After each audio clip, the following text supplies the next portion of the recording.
Welcome to my world of fragrance, guys. I thought that I would film a quick video for you all today before I go on vacation. Well, somewhat of a vacation. I'm not going anywhere hot, unfortunately, so it's not going to be a tropical vacation. But I thought that I would gather a roundup of perfumes that will whisk you all away. I have been suffering from the January blues, the whole post-holiday, post-Christmas, New Year's celebrations, quiet time when, not much is going on and it's just cold and dark outside. So hopefully some of these fragrances will help lift your spirits, lift your mood.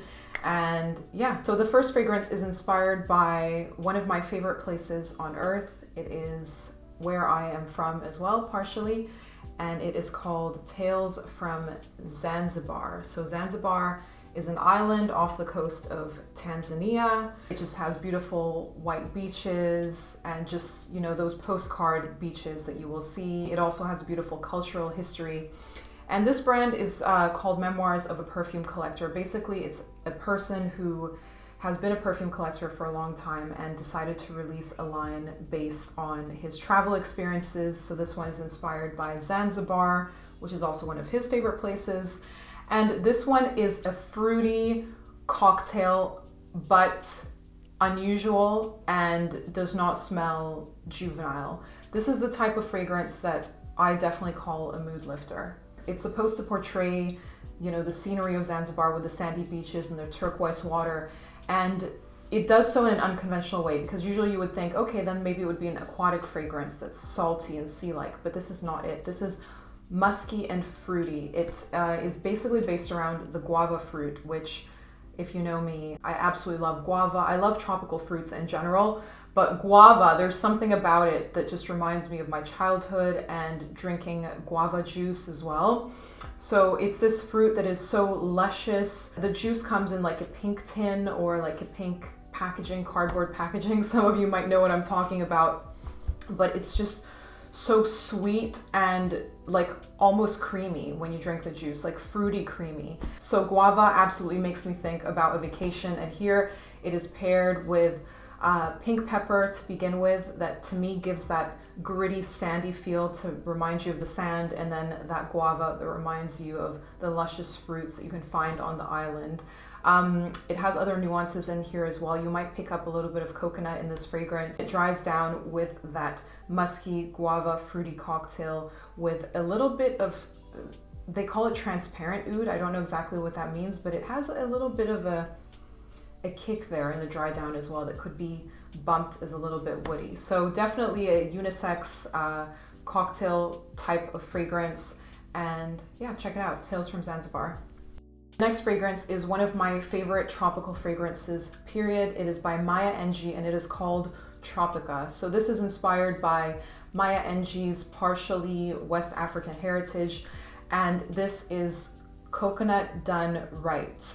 Coconut is somewhat tricky in perfumery because a lot of other products use the scent of coconut. Fruits as well, like fruity fragrances, can also be hard to make come across as sophisticated, but this one definitely does. The blend is a fig with pineapple and coconut, and this fragrance also goes quite musky, but it is another one of those unisex fragrances, because a lot of the fruity cocktail type of fragrances you would normally associate with like teen catered fragrances or the body sprays that you get at Victoria's Secret or something, but this still comes across as something that all ages can wear. It is all that interesting and nuanced that you feel that you get, a cool wearing experience when you're wearing this fragrance. I know that some other people who have this fragrance actually use it for this purpose as well, like spraying it on in the dead of winter and then using it as a mood booster. So I would highly recommend trying it.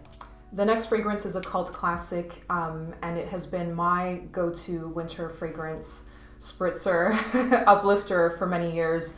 It is En Jardin Sur Le Nil by Hermès. Their entire line is pretty much those transportative scents. They work very well in the summertime because they're refreshing, but for this purpose of the dead of winter and, perk you up a little bit, I think that they work fabulously as well. This could very well have been their garden in the Mediterranean as well, but we're gonna whisk you off far away. So we're gonna take the Nile, okay? So this is a garden at the Nile, and it smells to me like green mango, tomato leaves, and some eerie, distant incense that's burning out in the jungle when you're in your boat down the Nile. You know, use your imagination for this. But it is a fabulous fragrance. It is one of those fragrances that is heralded all the time by perfume critics because it is so complex, so unique, so different, and has so many nuances. So again, can have different things pick up depending on what your nose smells. But for me, I get a lot of those green mangoes that I used to eat as a kid, and that just makes me happy. Very tropical and fun and cool. And sophisticated. Did I say sophisticated? Sophisticated is hard to come by with fruitiness, so I just need to let you guys know that, you know, they're good. I do want to bring up two brands actually that do a really good job at this breeziness, but more seaside. Now I'm like whisking you away to tropical places, but if you're looking for European seaside casual, then Cartusia is amazing for that. I would pretty much recommend all of their fragrances. And this new line called Maison Matine by the people who own Atelier des Ors, those gold flecked perfumes. They have gold flecks inside the bottles. They started this sister brand, which is slightly more affordable, and all of their fragrances smell like being at the pool, but in different locations. So it's like you're at the pool out in the woods, you're at the pool, you know, in southern France, you're at the pool, you know, you name it. So those are some other options for you if you are looking for more seaside or poolside type of fragrances. Next fragrance is also somewhat of a cult fragrance. It is called Batucada by Latisampa Parfumeur. This one's inspired by Sao Paulo in Brazil and also Grasse in France. So those two worlds meeting. It is a fruity floral fragrance. So it has the tiare flower in there. You get some coconut in there as well. It's basically tropical done sophisticated as well because it's that French meets Brazilian breeziness, carefreeness. Now I'm really being cliche with it, but get the soft florals from the tiare and some ylang ylang as well. So it's some sweet soft florals and then meeting that sea-like marineness. This one is quite interesting. I would say that it's also a multi-layered fragrance. So yeah, recommend it.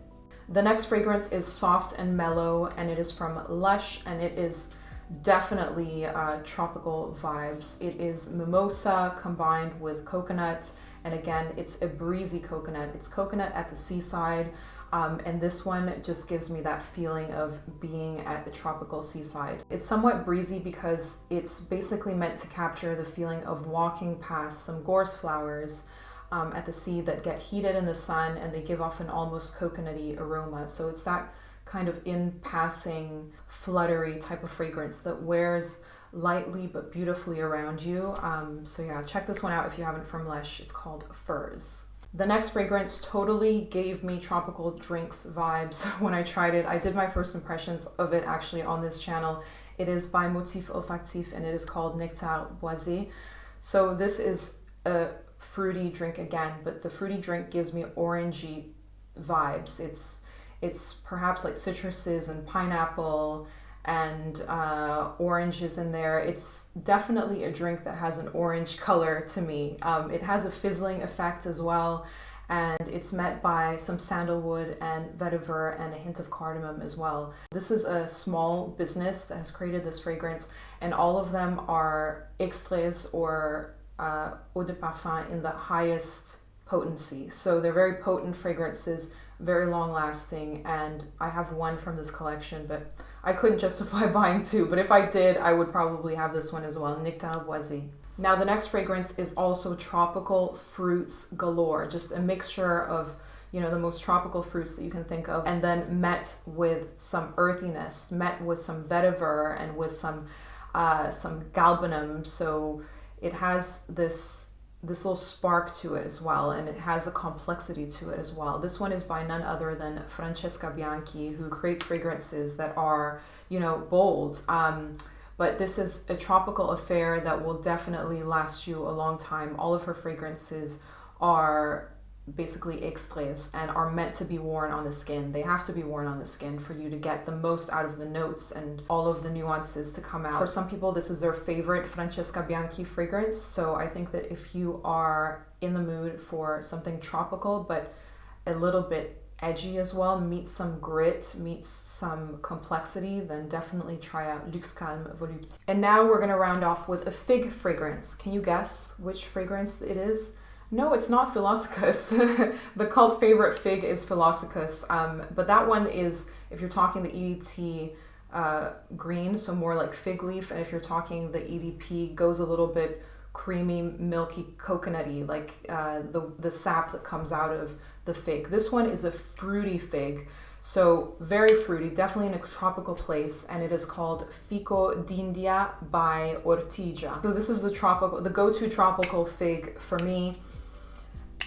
It is so interesting because it can come off a little bit medicinal for me. It kind of reminds me of a type of syrup that perhaps I drank once, and therefore that sparks in my head. But basically, this is a fruity, robust fig. It is not so much the leaf, and it is combined with cactus. So it's quite interesting. What does cactus smell like? How would I even be able to describe it? It's sweet and it's kind of sappy. It's kind of like the inside of a cactus. Like if you cut a piece of a cactus, I have a cactus here at home, and if a cactus gets injured, you get a little bit of this running sap that comes out of it. That to me is what cactus would smell like if I were to describe it in visual terms. But I don't get much fig leaf in this one. Maybe you do. There is meant to be a fig leaf accord in this one, but yeah, combined with a little bit of cedar as well to add some nuance to it. It's a really fun fig fragrance. So if you are crazy about fig, you need to definitely try this one by Ortigia. I believe they're slightly more affordable. This brand, you can get big bottles for, you know, a little bit less. I found this one in a pharmacy here in London. So if you're in Europe, then you can probably find these in some old pharmacies. But yeah.